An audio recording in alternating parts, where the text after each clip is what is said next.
Bwana kuna sakata moja linaendelea kwa chini chini sana, hivyo naomba utege sikio. Karibu sana kwenye channel yetu Ajira Update. Na kama tunavyofahamu, tunapokea maswali kwa njia ya maoni. Hivyo naomba tu preview swali moja la ndugu mpenzi msikilizaji wetu. Anauliza ya kwamba anaitwa Ali Othmani anauliza, na pia kaka, mwaka huu nimesikia kuwa huwezi kujiunga na jeshi la polisi kama hujapita JKT. Eti hili ni kweli? Nadhani watu wote ambao mnanisikiliza mmeona comment ambayo ameitoa Ali Othmani. Anauliza ya kwamba je, mwaka huu ni lazima uwe na JKT ndio ujiunge na jeshi la polisi?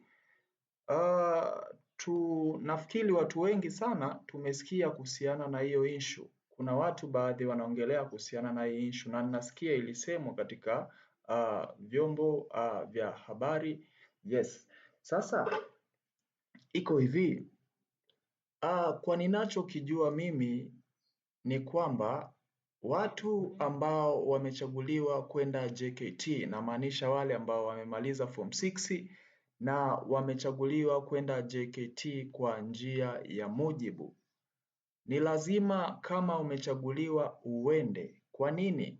Kwa maana hii baadaye itakuwa ili uweze kujiunga kwenye vyombo vya ulinzi lazima uwe umepita JKT. Hivyo itakuwa ni moja ya kigezo ambacho kila chombo cha ulinzi kitakiweka ili mtu aweze kujiunga na jeshi husika.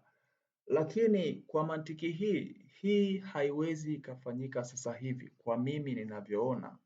Kwa nini haiwezi kufanyika sasa hivi? Sababu hata wale ambao wameambiwa hivyo waende jeshini ni bado hawajaenda. Tunafahamu ya kwamba mwisho wa kuripoti JKT ni kitu kama mwezi wa 7 kwenye tarehe fulani hivi kama sikosei. Kwa maana hiyo hadi kufikia huo muda nadhani jeshi la polisi litakuwa limetangaza ajira. Kwa maana hiyo sasa, kama wewe umechaguliwa kwenda JKT na kuomba uende, maana kwa baadaye itakuwa bila JKT ni ngumu sana kujiunga kwenye vyombo vya ulinzi.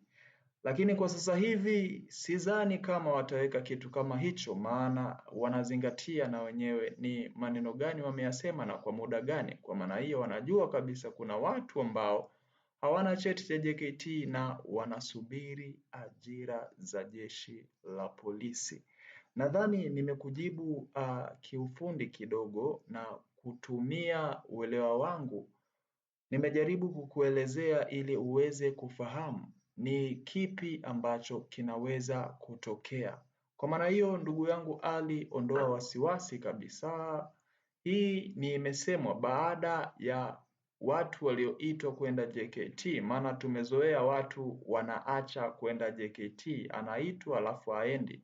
Sasa kama una malengo ya kujiunga na vyombo vya ulinzi vyovyote vile, basi tumikia JKT, nenda kafanye kwa njia ya mujibu ili kuongezea wewe nafasi ya wewe kuajiliwa kwenye hivi vyombo vya ulinzi. Nafikiri nimeeleweka, na kama kuna swali jingine basi tukutane kwenye comment ili tushare uelewa kwa pamoja. Asante.